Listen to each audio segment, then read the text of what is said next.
prédication d'aujourd'hui, vraiment suivez-moi attentivement, vous allez comprendre toute la Bible. C'est ça l'objectif. Si vous suivez, vous allez comprendre toute la Bible aujourd'hui. Amen. Amen. Alléluia. On va.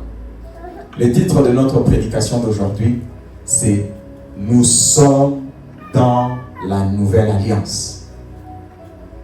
Nous sommes dans la nouvelle alliance. Amen. Dieu a un plan. Dieu a une volonté. Dieu fait toutes choses dans un but. Tout ça est écrit dans la Bible. Dans Jérémie, Dieu dit, 29, « Je connais le plan que j'ai formé pour toi. » Dieu a un plan. Dieu nous conduit. Et le plan de Dieu n'a pas commencé aujourd'hui. Le plan de Dieu a commencé depuis toute éternité. Depuis l'éternité passée. Depuis l'éternité passée, Dieu a un plan. Dieu fait des choses. Dieu a commencé à faire des choses. Et Jésus est venu. Jésus est venu dans ce monde. Qu'est-ce que Jésus a dit? Jésus a dit, « Je ne suis pas venu faire ma volonté, mais je suis venu faire la volonté de celui qui m'a envoyé. » Jean chapitre 6, verset 38. Je ne suis pas venu faire ma volonté. Jésus est venu dans ce monde, pas pour faire ce qu'il voulait. Il est venu accomplir la volonté de Dieu établie depuis toute éternité. La volonté de Dieu. Amen. Et Jésus il est venu. Quelle était la volonté de Dieu pour lui? Jésus est allé à la croix. Jésus a versé son sang précieux. C'était le plan de Dieu. C'est la volonté de Dieu. C'est la volonté de Dieu. Jésus est allé à la croix. Jésus est mort. Jésus est ressuscité. Jésus a versé son sang. C'est le plan de Dieu. C'est la volonté de Dieu. Nous aussi aujourd'hui, qu'est-ce que nous faisons? Nous avons cru en Jésus. Cru en Jésus pourquoi? Pourquoi as-tu cru en Jésus? C'est quoi croire en Jésus?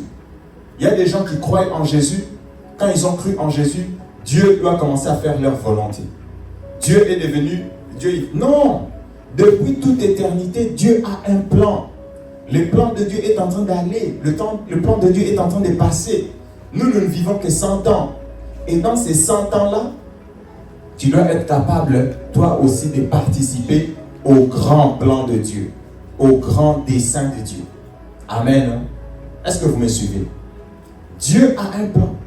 Donc nous disons, nous sommes théocentriques. Nous avons cru en Jésus, pourquoi? Pour participer à la volonté de Dieu. Pour participer à ce que Dieu fait. Pour participer au grand plan de Dieu. Dieu a un gros plan. Il y a des gens qui sont là.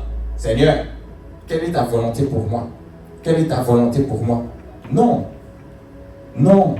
Tu dois poser plutôt à Dieu la question, Seigneur, dans ta volonté, moi, qu'est-ce que je dois faire?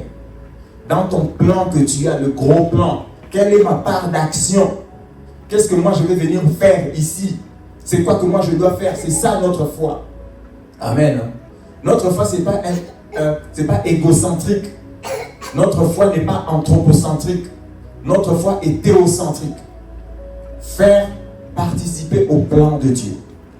C'est comme, je vais donner un exemple. Quand nous venons à Jésus, c'est comme si nous intégrons une équipe. Nous intégrons une équipe. Et quand tu intègres une équipe de basket ou de football, etc., tu ne vas pas dire, moi je vais jouer comme ça, comme coach, quel est pour... Non. Tu dois d'abord comprendre le plan de l'équipe. Est-ce que vous me suivez?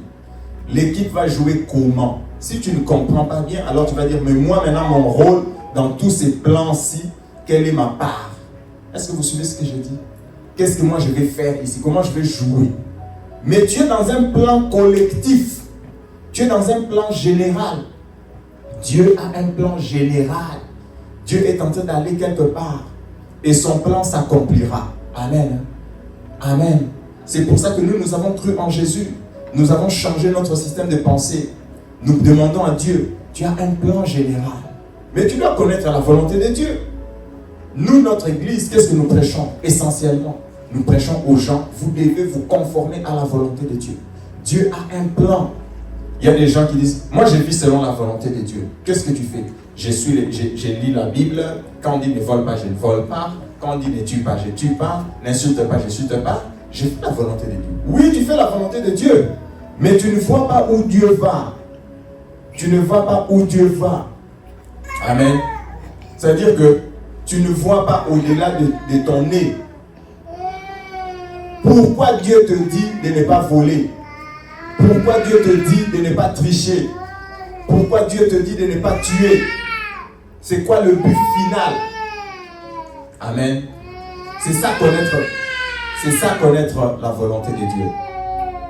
C'est dire qu'il y a des personnes qui font le day-to-day. Je ne vole pas, je ne triche pas, je ne fais rien, donc je fais la volonté. Oui, tu fais la volonté de Dieu. Mais moi, je vous invite ici à prendre du recul et à voir tous les plans de Dieu de A à Z.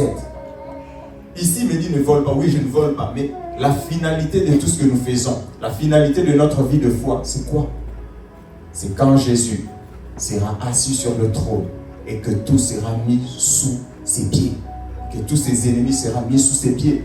Quand le cosmos et le ciel seront mis tout en un, c'est quand la volonté de Dieu sera parfaitement établie. Jésus, actuellement, il est dans les cieux. Il nous prépare des places. Et puis il reviendra. Et puis le monde passera. Et puis tout sera mis en un. Et Jésus régnera sur tout. Sur les visibles et les invisibles. Amen. Je parle de la volonté de Dieu totale. Dieu a commencé à faire ces choses depuis l'éternité passée. Et la volonté de Dieu est en train de partir pour accomplir ces choses. Tu dois connaître la volonté de Dieu. Tu dois connaître la volonté de Dieu de A à Z. Amen. Parce que si tu vis seulement, je ne vole pas, c'est ça, j'ai fait la volonté de Dieu, je triche, c'est bien. Mais tu dois être, pourquoi tu fais ça? C'est quoi la finalité? Ça va finir comment? Tu dois connaître, on est parti de où, on va finir où? Connaître la volonté de Dieu. Et je vais ouvrir une parenthèse. La volonté de Dieu, ce n'est pas toujours facile. Jésus, notre Seigneur, quelle était la volonté de Dieu pour lui? C'est d'aller verser son sang précieux à la croix. C'est ça la volonté de Dieu. C'est ça la volonté de Dieu pour Jésus. Et pour les apôtres, je vais prendre l'exemple de Pierre. Quelle était la volonté de Dieu pour lui? Jésus lui a dit dans Jean chapitre 20 ou 22, vous lirez, il lui a dit, quand tu étais jeune, tu t'es saigné toi-même ta ceinture et puis tu partais où tu voulais. Mais quand tu seras vieux, une autre personne va te saigner la ceinture et va t'amener où tu n'iras pas. C'était une parabole que Jésus annonçait. Le fait que tu me suis, voici ma volonté pour toi, tu mourras. Pas tu mourras, on va te tuer. Et c'est ce que l'apôtre Pierre a écrit dans son épître de Pierre. Qu'est-ce qu'il a dit? Je sais que je quitterai ce corps brusquement, promptement. Autrement, il dit, ça sera violent. Moi, je vais quitter ce corps violemment. Ma vie sera interrompue brusquement, tel que le Seigneur Jésus me l'avait annoncé. Pierre, en suivant Jésus, il n'attendait pas de devenir millionnaire. Il n'attendait pas de devenir millionnaire. La volonté de Dieu pour lui, c'était quoi? C'était, tu vas faire ce que tu vas faire, tu vas annoncer l'évangile et tu vas mourir, tu seras tué. C'était ça la volonté de Dieu. C'était ça la volonté de Dieu pour Pierre. Et pour tous les apôtres, tous sont morts martyrs. Aucun apôtre n'est mort dans un palais en train de boire du champagne et tout ça. Tous les apôtres de Jésus-Christ sont tous morts martyrs. Allez faire vos recherches. Les 12 apôtres de Jésus, le fait de suivre Jésus, on les a tués. Le fait de suivre Jésus là, on les a tués. C'est ça la volonté de Dieu.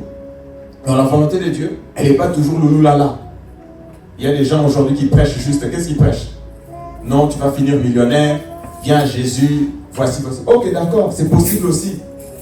Mais ce n'est pas ça, ce n'est pas toujours ça la volonté de Dieu. Si c'était ça seulement la volonté de Dieu, tu n'as pas plus de foi que Pierre.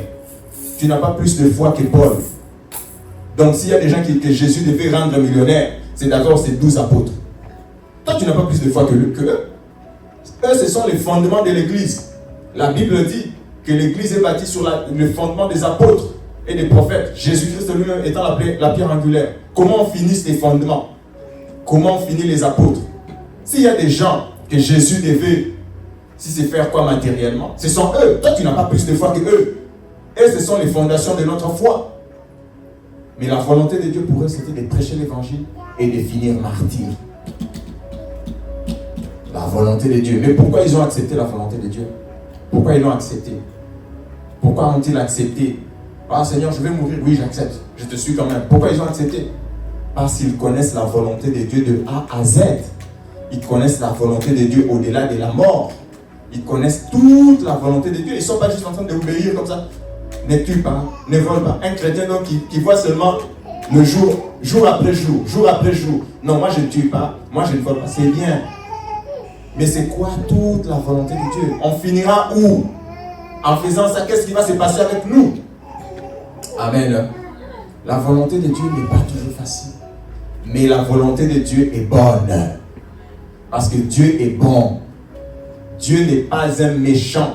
Il y a des gens qui ont une compréhension d'un Dieu méchant. Dieu n'est pas méchant. La volonté de Dieu, quand Dieu dit, écoute, viens, fais ma volonté, meurs. C'est une bonne chose que de mourir. Si Dieu te dit de mourir, c'est une bonne chose. Allô? Amen. Si Dieu te dit de mourir, c'est une bonne chose. Parce que dans son plan éternel, tu auras une meilleure place. Il va te réserver des meilleures choses. Mais ça, il faut connaître la volonté de Dieu. Il faut avoir la foi. Il faut connaître la volonté de Dieu, d'où c'est venu et où ça part. Vous allez me dire, ah, c'était Jésus. Non, je vous parle de Pierre. Je vous parle de Jacques. Je vous parle de Jean. Jean a vécu quand même longtemps, mais on a crevé les yeux à cause de l'évangile.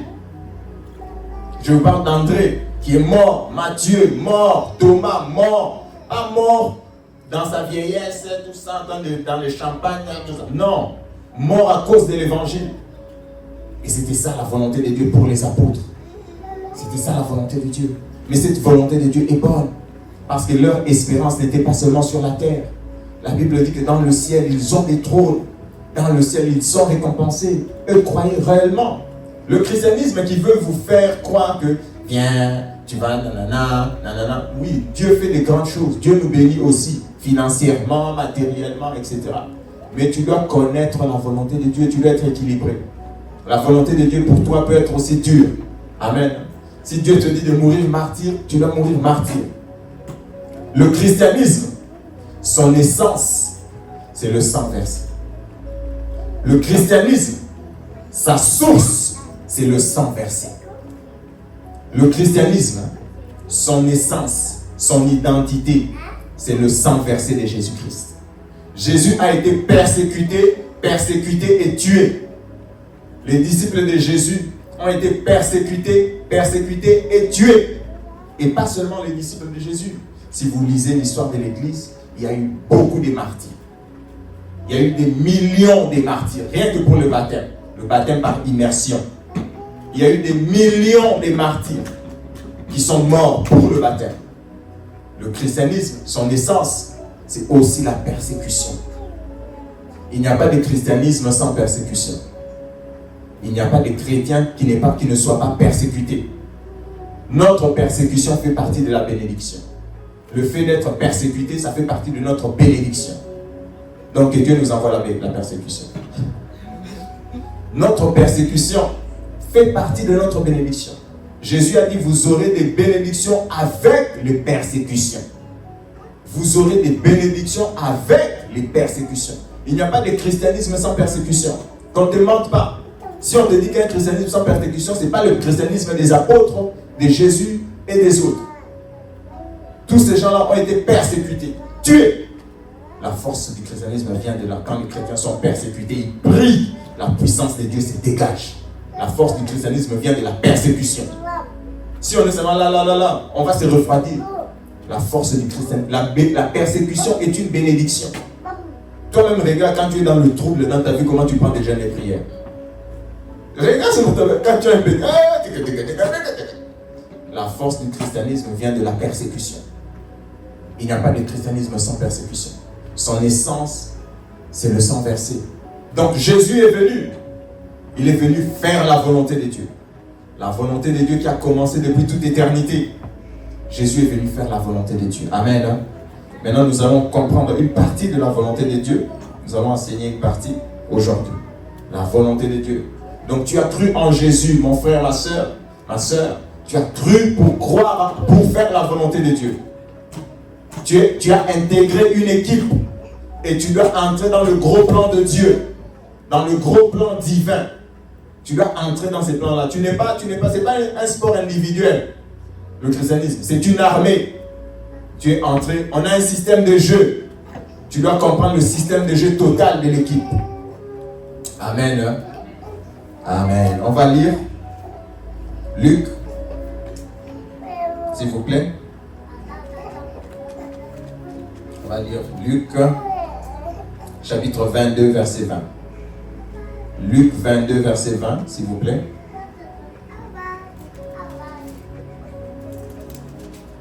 Je risque de prêcher longtemps aujourd'hui, je dois accélérer.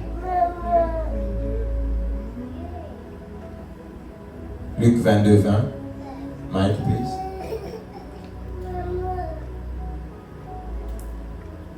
Luc 22, 20. Verset 20. Après le souper, il prit de même la coupe et la leur donna en disant cette coupe est la nouvelle alliance en mon sang qui est versée pour vous. On peut s'arrêter. Cette coupe, ça c'était la dernière Pâque. Jésus a institué la Sainte Seine. Il a dit, la coupe que je vous donne quand nous prenons la Sainte Seine, c'est la nouvelle alliance en mon sang qui est répandue pour vous. Donc Jésus, en répandant son sang, Jésus a établi la nouvelle alliance. Jésus a établi la nouvelle alliance en répandant son sang. Maintenant, on va comprendre. J'ai 3 questions ou 2. C'est quoi l'alliance? Pourquoi cette alliance? S'il y a une nouvelle alliance, ça veut dire quoi? Ça veut dire qu'il y a une ancienne alliance. Jésus a dit, mon sang versé pour vous, établit et répandu, établit une nouvelle alliance. La nouvelle alliance. Amen. S'il y a une nouvelle alliance, ça veut dire qu'il y a une ancienne alliance. On va aller voir Exode. Exode. On va beaucoup lire la Bible. Pas autre chose. Exode.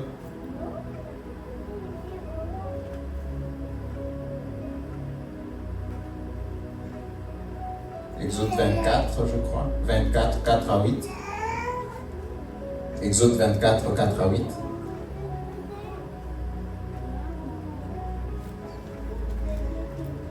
Exode 24, 4 à 8, s'il vous plaît. verset 4 à 8. Oui.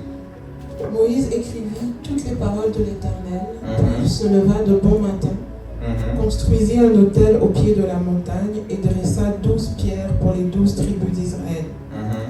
Il envoya de jeunes Israélites offrir à l'Éternel des holocaustes ainsi que des taureaux en sacrifice de communion.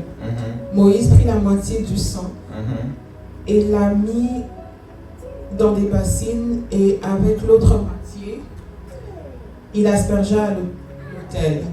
Il prit le livre de l'Alliance et le lut en présence du peuple.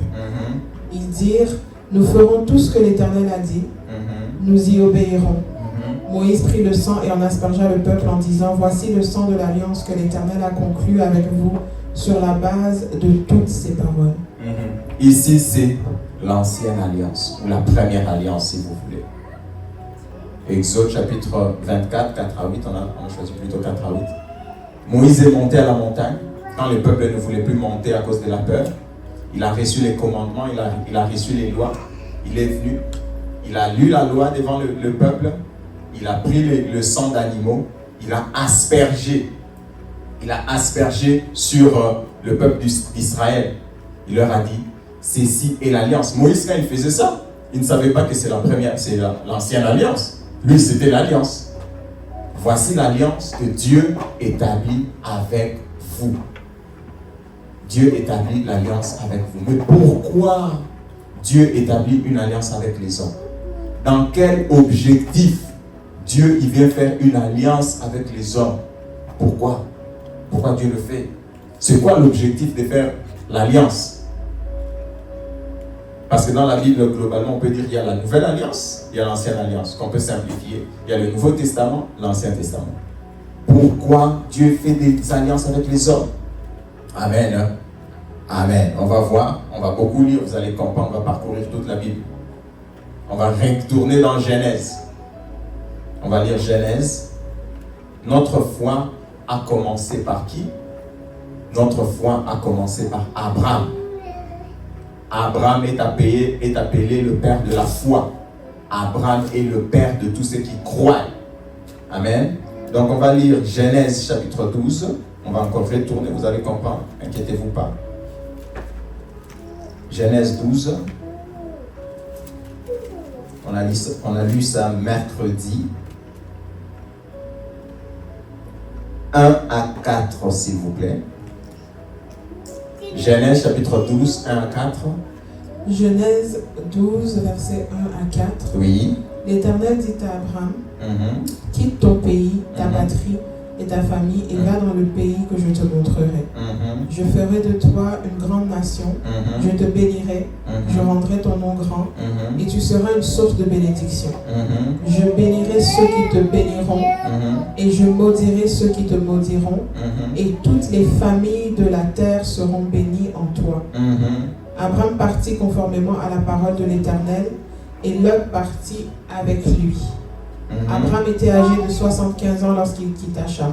Amen. Abraham était âgé de 75 ans. 75 ans, 7-5, quand il a quitté Charan. À cette époque-ci, qu'est-ce qui s'était passé? Sur la terre, personne ne croyait en Dieu sauf Abraham.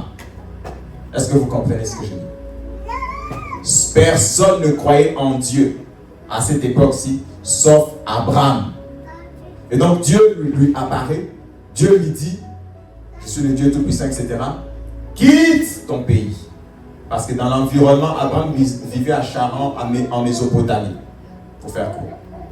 Abraham vivait en Mésopotamie, où il y avait une très belle civilisation, les pays étaient prospères, etc. Mais il y avait beaucoup d'idolâtrie. Il y avait aussi beaucoup d'œuvres des ténèbres. Beaucoup d'idolâtrie. Alors Dieu lui apparaît.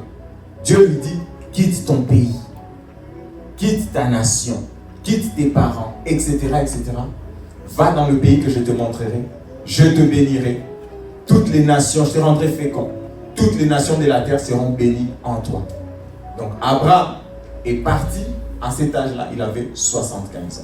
Et Abraham a marché avec Dieu comme ça pendant toute sa vie. Mais on va lire, on va continuer pour comprendre. Quelques années plus tard, exactement combien d'années? 24 ans. Genèse chapitre 17, s'il vous plaît. Genèse 17. On va lire 1 à 8. On va beaucoup lire, excusez-moi, mais vous allez comprendre pourquoi on lit. Genèse chapitre 17, 1 à 8. Genèse 17, 1 à 8. Oui. Lorsqu'Abraham fut âgé de 99 ans. 21 ans.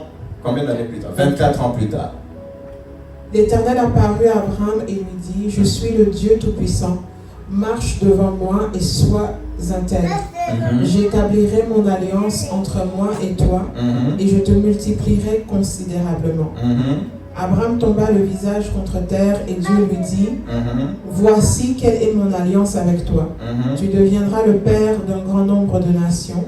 On ne t'appellera plus Abraham, mais ton nom sera Abraham, car je te rends père d'un grand nombre de nations. Je te ferai beaucoup proliférer. Je ferai de toi des nations et des rois seront issus de toi. J'établirai mon alliance entre moi et toi, ainsi que tes descendants après toi, au fil des générations. Ce sera une alliance perpétuelle en vertu de laquelle je serai ton Dieu et celui de ta descendance après toi. Je te donnerai à toi et à tes descendants après toi le pays où tu séjournes en étranger, tout le pays de Canaan. Il sera leur propriété pour toujours et je serai leur Dieu. Amen. Amen. Ici, Dieu réapparaît à Abraham, si on doit dire ça comme ça, 24 ans plus tard, pour clarifier la promesse qu'il avait faite en Genèse chapitre 12. Ici, Dieu vient pour clarifier. Dieu lui dit quoi? Maintenant, c'est ici que vous allez comprendre. Dieu lui dit quoi? Verset 7. Il lui dit, j'établirai mon alliance entre moi et toi et tes descendants. Amen. J'établirai mon alliance entre moi et toi et tes descendants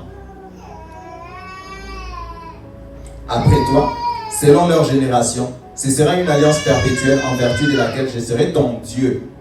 Le but de l'alliance, c'est quoi? Le but de l'alliance, c'est quoi? C'est que je serai ton Dieu. Je serai ton Dieu et celui de ta postérité après toi. En fait, Dieu dit à Abraham, j'établis une alliance avec toi. J'établirai aussi une alliance avec tes descendants. Ou moi, je serai ton Dieu. Je serai ton Dieu et celui de tes descendants. Je serai ton Dieu et le Dieu de tes descendants. J'établis l'alliance avec toi. Je te bénirai, je te multiplierai, etc., etc. Mais tout ça est conclu par quoi? Je te bénirai, je te multiplierai, je te rendrai fécond, etc. Tout ça est conclu par quoi? Tout ça est conclu par je serai ton Dieu et celui de tes descendants. Amen. Mais maintenant, on va comprendre. Si lui, il devient leur Dieu, eux, ils sont qui? Eux deviennent qui pour lui? Il dit, nous allons faire une alliance, je vais te bénir, je vais te multiplier, toi, tes descendants aussi, je vais faire une alliance avec eux. Ou moi, je serai ton Dieu et je serai le Dieu de tes descendants aussi.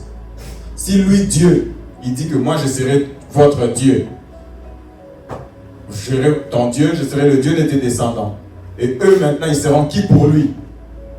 Vous allez me dire, et ce sont ses créatures. Si ce sont ses créatures, il doit dire que moi, je serai votre créateur, vous serez mes créatures. Vous allez dire, il sera leur père. Mais si il sera leur père, donc ils seront des fils.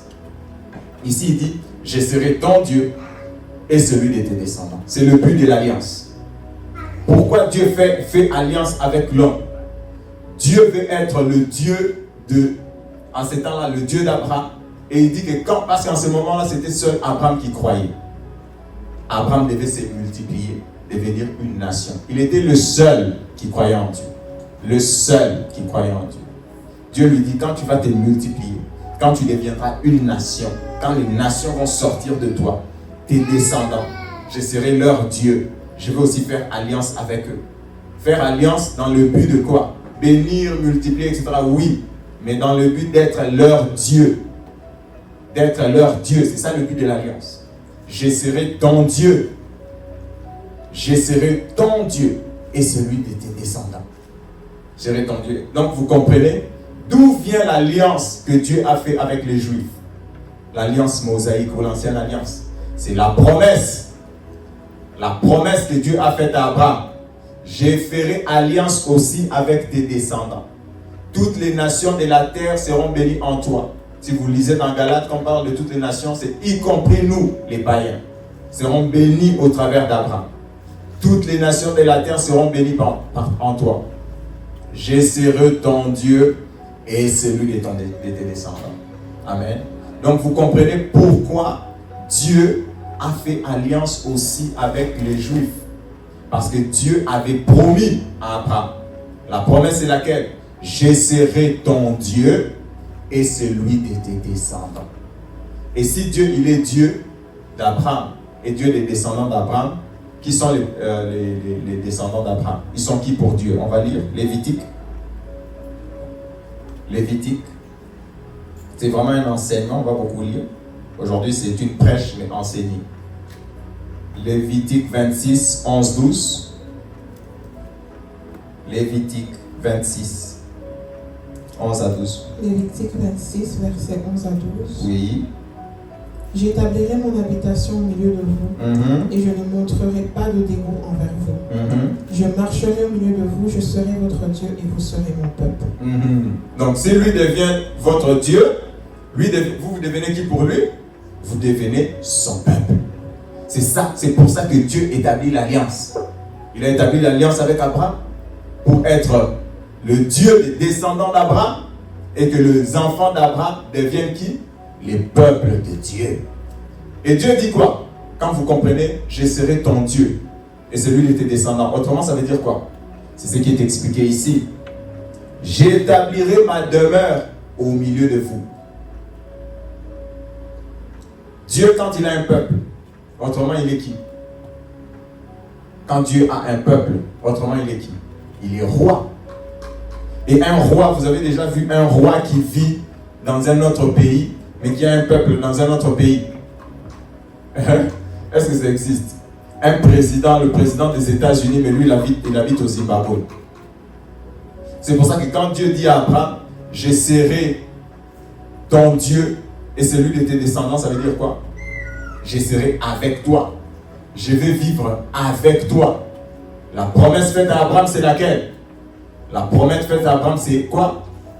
La promesse faite à Abraham, c'est quoi? Qui peut? La promesse faite à Abraham, c'est Emmanuel. La promesse faite à Abraham, c'est quoi? Emmanuel. Emmanuel veut dire quoi? Dieu parmi les hommes. Dieu avec les hommes. Dieu parmi les hommes. Quand Dieu dit, je vais établir mon alliance avec toi. Je serai ton Dieu et celui de tes descendants. Donc je vais vivre avec toi. Ici c'est écrit, j'établirai ma demeure au milieu de vous. Je serai votre Dieu et vous serez mon peuple. Je vais vraiment vivre avec vous. C'est ça le plan de Dieu. Vivre alors avec l'homme. C'est pour ça que Dieu établit les alliances. Toutes les alliances de la Bible commencent par l'alliance avec Abraham. Où je serai ton Dieu. Je vais te bénir, je vais faire ceci, je vais te multiplier. Mais finalement, je serai ton Dieu. Donc je vais vivre avec toi. Je serai avec toi, Emmanuel. J'établirai ma maison, mon habitation au milieu de vous. C'est pour ça que dans le Nouveau Testament, qu'est-ce qu'il est écrit? Il est écrit que nous n'avons pas un souverain sacrificateur qui ne comprenne pas nos difficultés. Jésus, quand tu es tenté, il comprend. Jésus, quand tu as faim, même la faim, il comprend. Quand tu as soif, donc il a tout vécu. Il est vraiment au milieu de nous. Il a été avec nous. Il est avec nous. C'est pour ça qu'il peut bien prier Dieu. Il dit, ouais, Seigneur, ils sont très faibles. Là, il a faim. Quand tu as sommeil, Jésus comprend. Quand tu es fatigué, Jésus comprend. J'établirai ma demeure au milieu de vous. Il n'y a pas de roi qui vive loin. Non, il ne comprend même pas les besoins de son peuple. Dieu dit non, je serai ton Dieu. Depuis Abraham, j'ai fait mon alliance avec toi. Je serai ton Dieu. Je serai avec toi. Je vais prendre soin de toi. Je te bénirai. Je te multiplierai. Je vais habiter avec toi.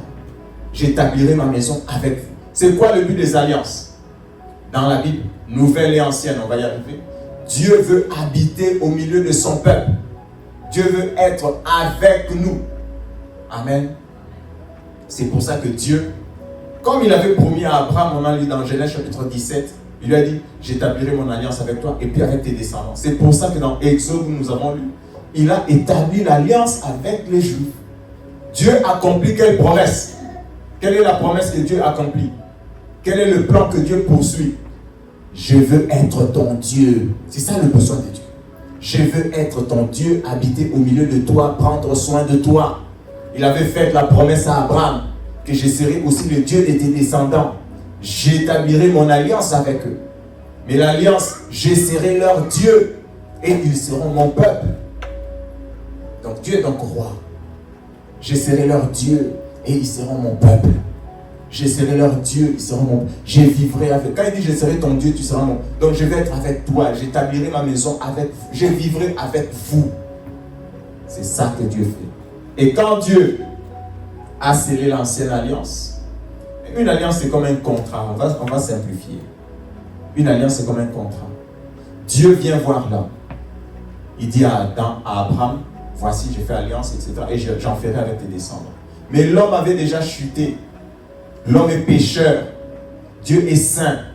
Dieu veut vivre avec l'homme, mais l'homme est pécheur. Dieu veut être avec l'homme, vivre avec lui, prendre soin de lui. Mais l'homme est pécheur.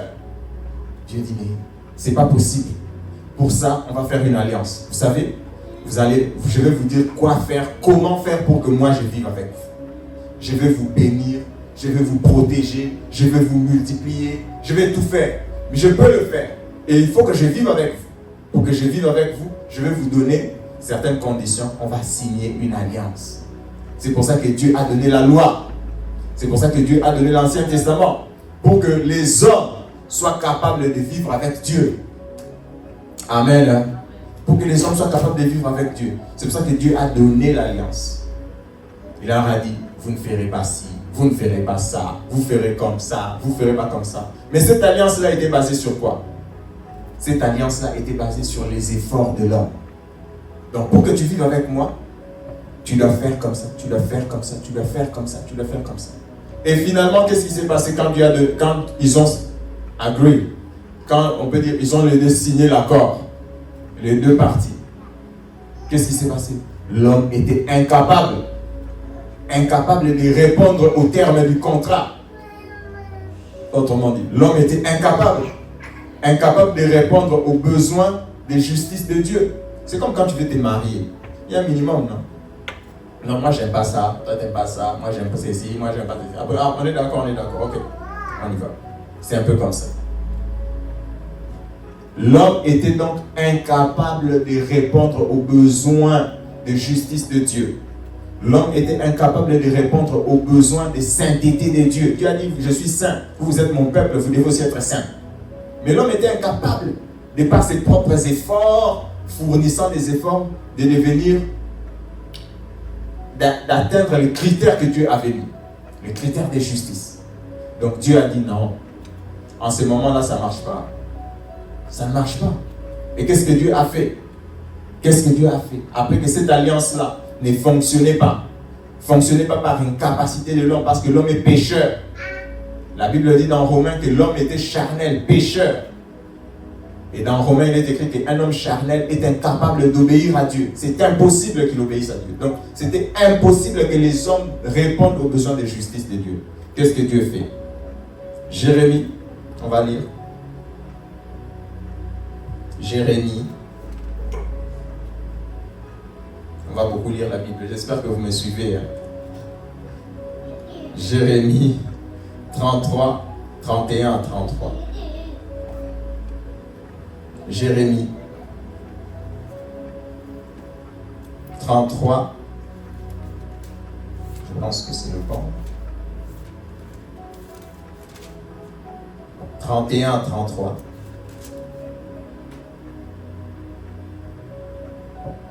C'est ça? 33. Oui. 31 à 33. Tu as trouvé? Non, c'est pas le 33. Dans la terre. Ah non, Jérémie 31 à 33. Jérémie 31 à 33. Jérémie 31 à 33. 31, verset 31 à 33. Oui. Voici que les jours viennent, déclare l'Éternel, où je conclurai avec la communauté d'Israël et la communauté de Juda une alliance nouvelle. Elle ne sera pas comme l'alliance que j'ai conclue avec leurs ancêtres, le jour où je les ai pris par la main pour les faire sortir d'Égypte. Eux, ils ont violé mon alliance, alors que moi j'étais leur maître, déclare l'Éternel.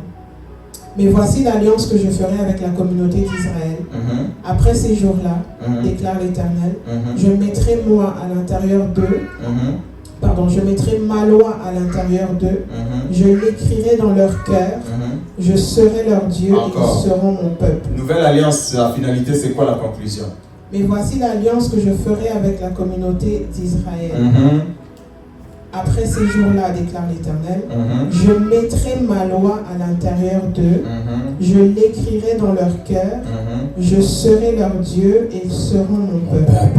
Nouvelle alliance aussi, c'est quoi le but? Je serai leur Dieu, ils seront mon peuple. Je serai leur Dieu, ils seront mon peuple, c'est quoi?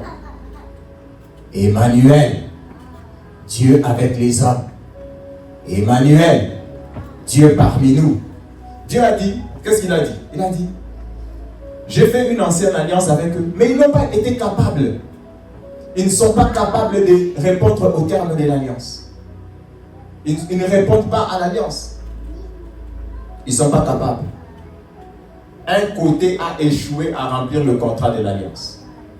Et donc Dieu a dit, moi je veux quand même être leur Dieu. Et eux qu'ils soient mon peuple. Qu'est-ce que je vais faire? Je vais faire une nouvelle alliance.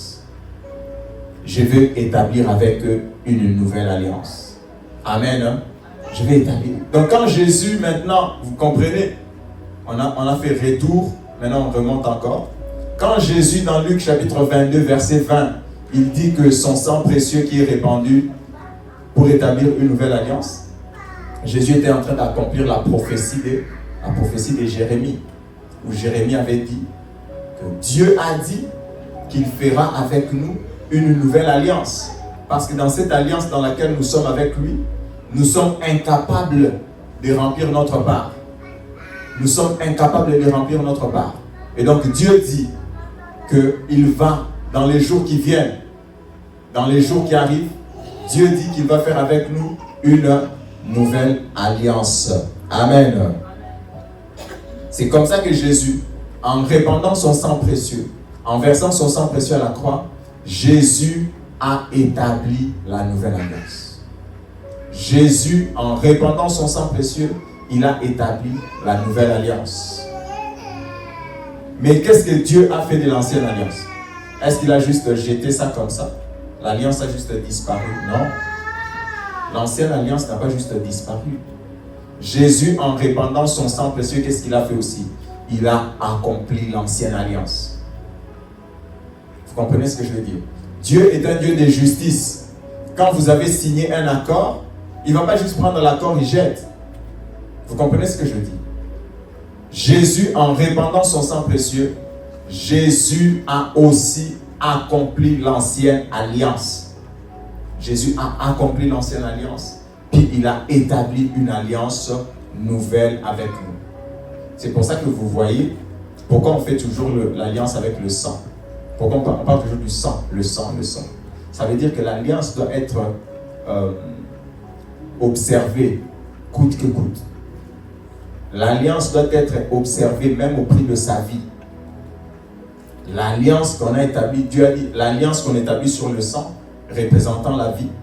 L'alliance doit être observée coûte que coûte. L'alliance, il faut la respecter même au prix de ta vie. C'est pour ça que Jésus, comme les hommes n'avaient pas pu répondre à leur part, Jésus est mort à leur place, afin d'accomplir l'ancienne alliance. Les hommes ont été condamnés par rapport à l'ancienne alliance. Jésus est mort à leur place. Il a accompli l'ancienne alliance. Il a versé son sang. Il a accompli l'ancienne alliance. Et en versant son sang, qu'est-ce qu'il a fait? Il a établi, il a ouvert une nouvelle alliance. Donc on va d'abord s'arrêter.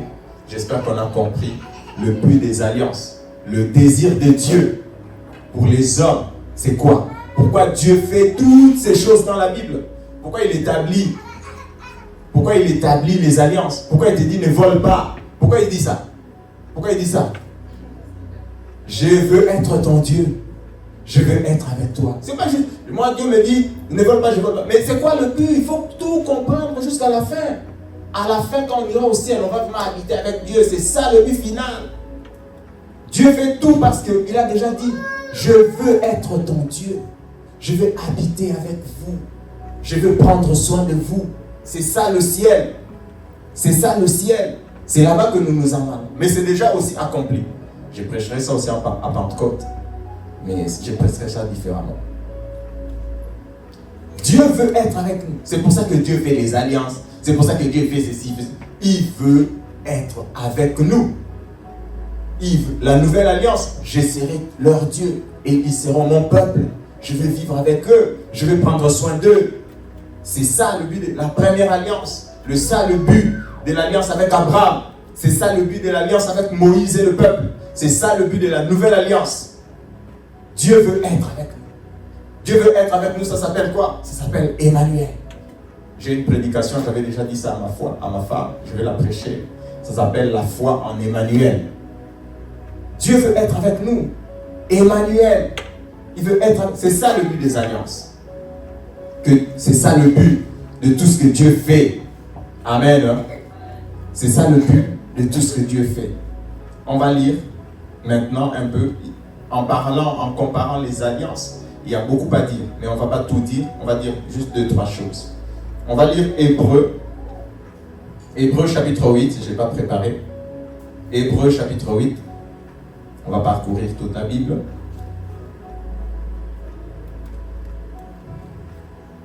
Hébreux chapitre 8.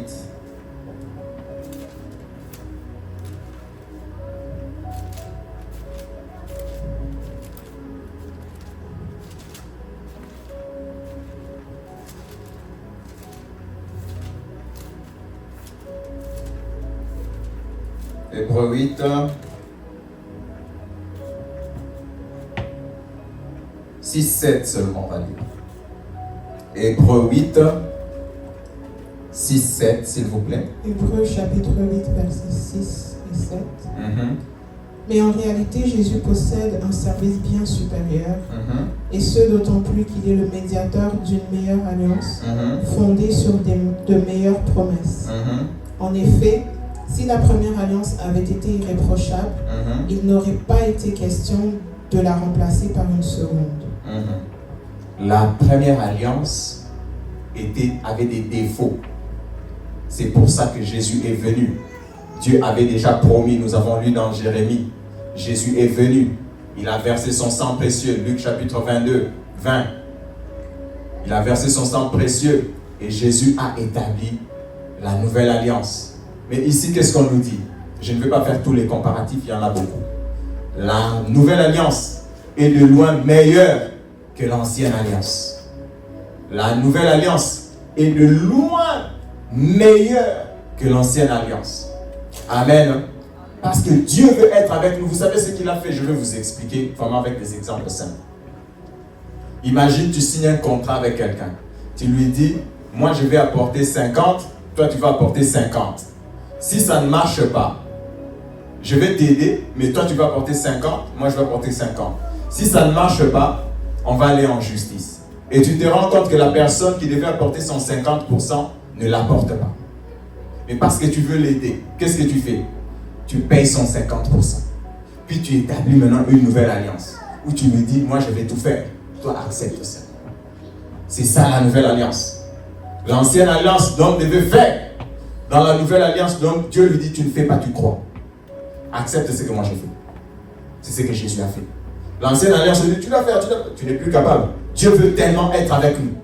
Dieu veut tellement être notre Dieu que nous soyons son peuple. Il a dit, bon, j'établis une nouvelle alliance. Je paye ta dette. Tu n'as pas pu faire l'ancienne. Je paye ta dette.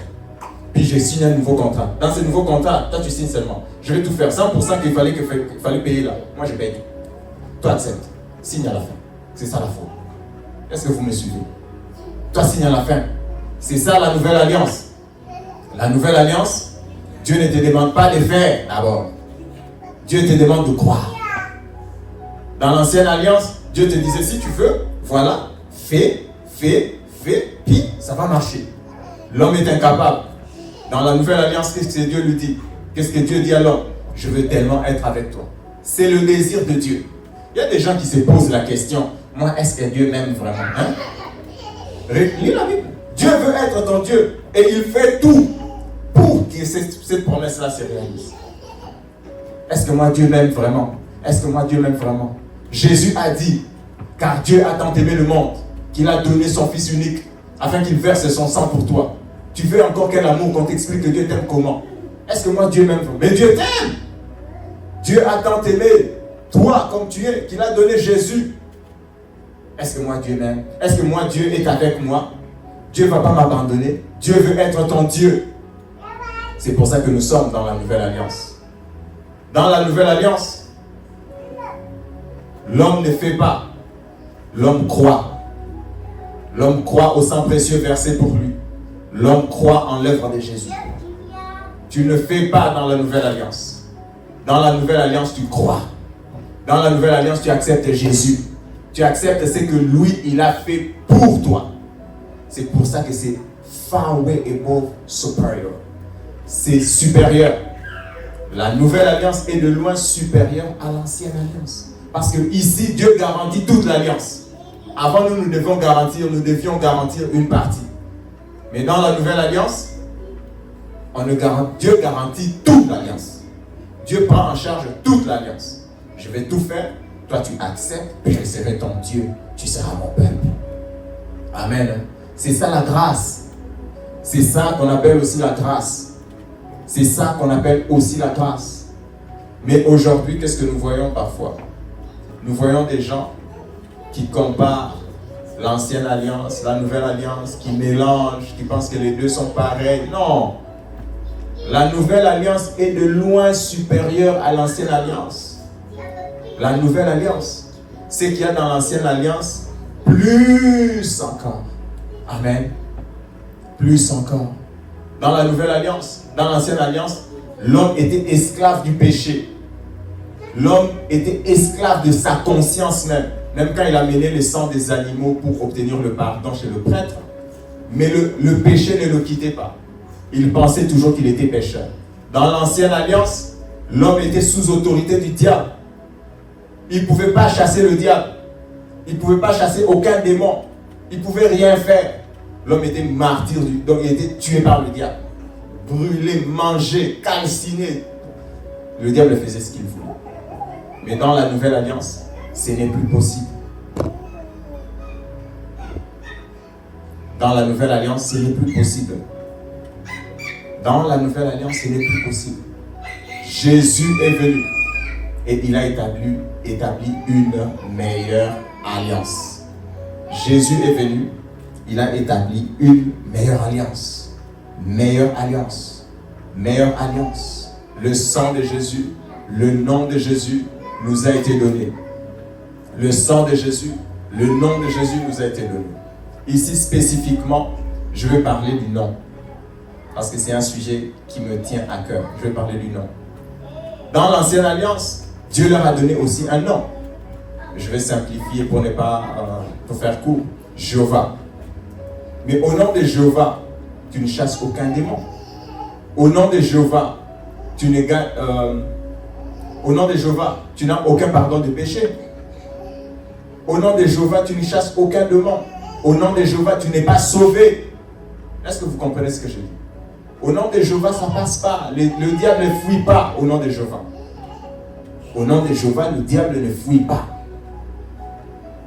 Il y a des gens qui pensent qu'ils sont ultra spirituels quand ils disent Jéhovah Jireh, Jéhovah Nissi, Jéhovah Rapha, Ils pensent qu'ils sont ultra spirituels.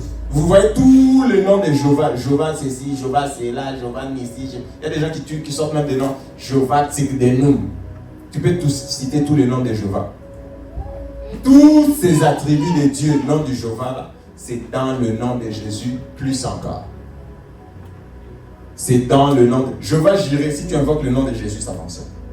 Jéhovah Nissi, si tu invoques le nom de Jésus, ça fonctionne. Jéhovah Rapha, si tu invoques le nom de Jésus, ça fonctionne. Jéhovah Tsikbenoun, si tu invoques le nom de Jésus, ça fonctionne. Mais encore plus, si tu chasses les démons au nom de Jésus, ça fonctionne. Si tu demandes pardon au nom de Jésus, ça fonctionne. Le nom de Jésus, c'est encore plus. Encore plus. Encore plus. Je vais donner un exemple humain pour que vous me compreniez. Imaginons en 1985, disons les téléphones de 1985. Un téléphone de 1985 et un téléphone d'aujourd'hui. Un téléphone de 1985 et un téléphone d'aujourd'hui. Le téléphone de 1985, il est comment? Il ne sert plus à rien. Pourquoi? Dans le téléphone d'aujourd'hui, tu as quoi? Tu as WhatsApp, tu as la photo, tu as quoi encore? Tu as Internet, tu as ici, tu as ceci, tu as plein de choses dans le nouveau téléphone. Mais dans l'ancien téléphone, tu as quoi? C'est tout. Ça, c'est une comparaison humaine. Ça, c'est une comparaison pour que vous compreniez. C'est-à-dire que ce qu'il y avait dans l'Ancien Testament, ce qu'il y avait dans l'ancien téléphone, il y en a dans le Nouveau Testament, dans le nouveau téléphone, plus encore. Le nom de l'Ancien Testament, le nom que Dieu a donné dans l'Ancien Testament, dans le nom de Jésus, il y a tout ce qu'il y a dans le nom de l'Ancien Testament, plus encore. Est-ce que vous comprenez ce que je dis? Il y en a plus encore. Nous invoquons le nom de Jésus. C'est le nom dans la Nouvelle Alliance. Le nom beaucoup plus excellent que le leur. Il est écrit dans Hébreux chapitre 1. Un nom plus excellent. Au nom de Jésus, tout ce que tu demandes, tout ce qu'on demandait dans l'Ancien Testament, ça se réalise au nom de Jésus. Tout ce qu'on demandait dans l'Ancien Testament, ça se réalise au nom de Jésus. Mais tout ce qu'on demande au nom de Jésus ne se réalise pas dans l'Ancien Testament. Je ne sais pas si vous comprenez ce que je dis, je répète. Tout ce qu'on demandait au nom de Dieu dans l'Ancien Testament, ça se réalise au nom de Jésus. Mais tout ce qu'on demande au nom de Jésus, tu ne peux pas obtenir ça dans l'Ancien Testament avec les autres noms. Tu ne peux pas pardonner, tu ne peux pas recevoir le pardon des péchés. Tu ne peux pas chasser un démon. Tu ne peux pas devenir quoi? Tu ne peux pas devenir enfant de Dieu. Au nom de Jésus, nous sommes devenus enfants de Dieu. Nous sommes devenus enfants de Dieu. Nous sommes devenus enfants de Dieu. Au nom de Jésus-Christ. L'ancienne alliance et le Nouveau Testament. L'ancienne alliance et la nouvelle alliance.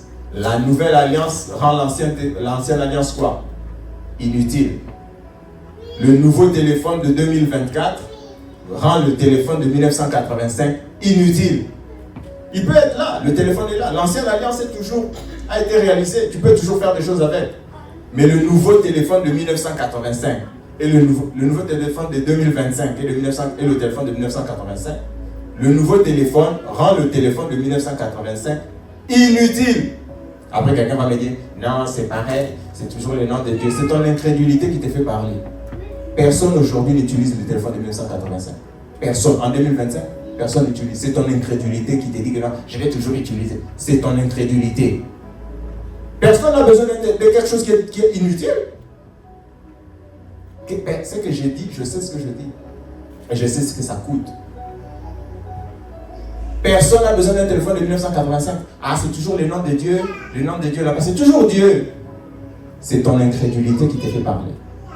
Personne de normal, quand on te donne quelque chose qui est meilleur, tu vas toujours désirer quelque chose qui est moins meilleur. Ça n'existe pas. C'est juste la preuve de ton incrédulité. Amen. Hein? Est-ce que vous me suivez? On ne mélange pas. On ne mélange pas quelque chose d'inutile, de désuet à la nouvelle alliance. Nous sommes dans notre église, nous insistons, nous sommes dans la nouvelle alliance. On ne mélange pas l'huile et le Saint-Esprit. On ne mélange pas l'huile et le Saint-Esprit. On ne mélange pas Jésus et Jéhovah. On ne mélange pas enfant de Dieu et serviteur. Ce n'est pas pareil. Ça n'a rien à voir. C'est deux mondes différents. Le Saint-Esprit qui vit en moi, le vrai Saint-Esprit, tu vas le comparer à lui? Ça va? Le vrai Saint-Esprit, le Saint-Esprit qui a ressuscité Jésus d'entre les morts, tu vas comparer ça à lui? Est-ce que ça va? Est-ce que vraiment ça va? Le Saint-Esprit qui a ressuscité Jésus, tu le compares à lui? Le nom de Jésus, par lequel nous ressusciterons des morts, tu vas comparer ça à quoi? Le nom de Jésus. Tu vas comparer ça à quoi? Et à quoi tu vas comparer le nom de Jésus? Amen. Amen. On va lire pour clôturer, s'il vous plaît, parce que le temps passe. On va lire Galates.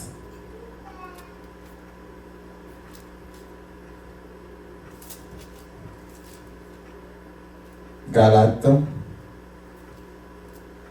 s'il vous plaît, Galates, chapitre 4.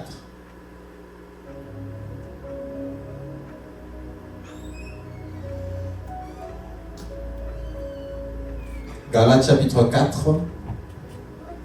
On va lire un peu beaucoup, mais je vais sauter, je vais lire moi-même. Comme ça, ça va aller plus vite. Mais lisez avec moi pour comprendre, s'il vous plaît. Galates, chapitre 4. Ici, c'est l'apôtre Paul qui écrit aux Galates. Et chez les Galates, il y avait une sorte d'envie de retourner à la loi. Et il leur donne cette allégorie d'Abraham. Galates chapitre 4, on va commencer à partir du verset 21. À partir du verset 21, je le lis. Dites-moi, vous qui voulez être sous la loi, n'entendez-vous point la loi? Car il est écrit qu'Abraham eut deux fils, un de la femme esclave et un de la femme libre.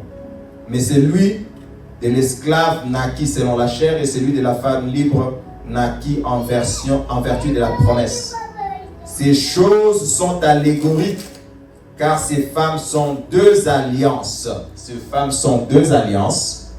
L'une du mont Sinaï, enfantant pour la servitude, c'est Agar, car Agar, c'est le mont Sinaï en Arabie. Et elle correspond à la Jérusalem actuelle qui est dans la servitude avec ses enfants. Mais la Jérusalem d'en haut est libre, c'est notre mère. Ici, je vais expliquer. Dieu avait dit à Abraham, je vais te multiplier, etc., etc. Mais Sarah était stérile. Sarah était stérile. Sarah, c'était la femme d'Abraham. C'était une femme libre. Ce n'était pas l'esclave d'Abraham, Sarah. Sarah, c'était la femme libre. C'était une femme libre. Mais Abraham a eu deux fils, il est écrit. Une, il a eu de la femme esclave. Quand Sarah n'avait pas encore d'enfant, elle a dit à Abraham, va voir ma servante et tout, et puis tu vas avoir un bébé avec elle. Quand Abraham est allé voir la servante, ils ont eu un bébé. Et qu'est-ce qui s'est passé? Abraham a commencé à aimer son enfant. Abraham aimait son enfant. Abraham aimait son enfant. Abraham aimait son enfant. Et qu'est-ce qui s'est passé? L'esclave a commencé même à se vanter. Vous savez comment les femmes elles sont. Ah mais moi j'ai fait à Abraham un enfant. L'autre elle est stérile. Moi j'ai fait à Abraham un enfant, etc., etc. La Bible dit que ces deux femmes sont deux alliances. Ces deux femmes sont deux alliances. Après, qu'est-ce qui s'est passé après quelque temps? Dieu a visité Sarah. Dieu a visité Sarah. Et Sarah a eu aussi un enfant. Et l'amour que Abraham donnait à son enfant, qu'il a eu de sa femme qu'il a épousée, de sa femme qu'il aimait, de sa femme qui est libre, n'avait rien à voir avec l'amour que Abraham donnait à Ismaël. Parce qu'Ismaël venait de l'esclave. Mais après, la parole de Dieu s'est accomplie. Quand Abraham a eu Isaac, l'amour que Abraham donnait à Isaac a choqué. A choqué qui? Ismaël et sa mère. Au point où Ismaël a commencé à persécuter Isaac. Si vous lisez plus bas. Ce sont deux alliances. L'ancienne alliance, c'est qui? L'ancienne alliance, c'est qui? C'est Agar, femme esclave, qui a engendré aussi esclave. La nouvelle alliance, c'est qui? Femme libre. Autrement, je peux dire Sarah, qui a engendré l'enfant de la promesse. L'enfant de la promesse. La nouvelle alliance, c'est l'enfant de la promesse. Amen. Est-ce que vous me suivez? Et qu'est-ce qui est écrit? On continue. Verset 28, je vais continuer. Pour vous, frères, comme Isaac, vous êtes enfants de la promesse. Et de même qu'alors, celui qui était né selon la chair persécutait celui qui était né selon l'esprit, ainsi en est-il encore maintenant. Ainsi en est-il encore maintenant. Mais que dit l'Écriture? Chasse l'esclave et son fils, car le fils de l'esclave n'héritera pas avec le fils de la promesse. C'est pourquoi, frères, nous ne sommes pas enfants de l'esclave, mais de la femme libre. Nous ne sommes pas enfants de l'esclave, mais de la femme libre. Mais qu'est-ce qui est écrit? La Bible dit, quand il a commencé à persécuter, Sarah a dit à Abraham, chasse l'esclave et son fils. Et Dieu a dit, vous lirez vous-même dans Genèse, Dieu a dit, oui, tu dois écouter Sarah, tu dois chasser l'enfant de l'esclave, tu dois la chasser. Ici, c'est une allégorie. Cette allégorie parle de quoi? Parle de deux alliances. Quand la nouvelle alliance est apparue, l'ancienne alliance n'a plus de valeur. Quand le nouvel enfant, l'enfant de la promesse est venu, l'enfant qu'il avait eu avec l'esclave, Abraham ne sentait plus rien. Et Dieu a dit même, chasse cet enfant. Chasse cet enfant. Ce sont deux alliances. Quand la nouvelle alliance est venue avec Jésus-Christ, Dieu dit, chassez l'ancienne alliance. Enlevez l'ancienne alliance. Je ne sais pas si vous comprenez l'allégorie. Abraham a deux femmes. Deux femmes, deux alliances. Une esclave, une libre. Et la première, celle qui vient en premier, c'est l'ancienne alliance. C'est elle qui donne les enfants. Mais quand la nouvelle alliance vient, l'amour qu'Abraham donne à son enfant, l'amour qu'il montre,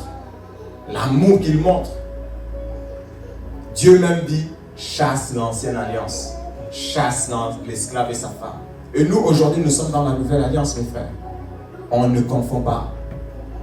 Ce qui est désuet est désuet. Le nom de Jésus est plus grand que tous les noms. C'est seulement dans le nom de Jésus, qu'on devient enfant de Dieu. Dans l'Ancien Testament, tu peux citer tous les noms de Dieu que tu veux.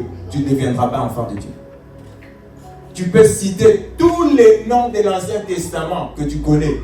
Tu ne deviendras pas enfant de Dieu. Amen. Et je suis très sérieux en disant ça. C'est pour ça que Jésus a dit quoi encore dans Matthieu? Il a dit, le plus petit dans le royaume des cieux est plus grand que Jean-Baptiste.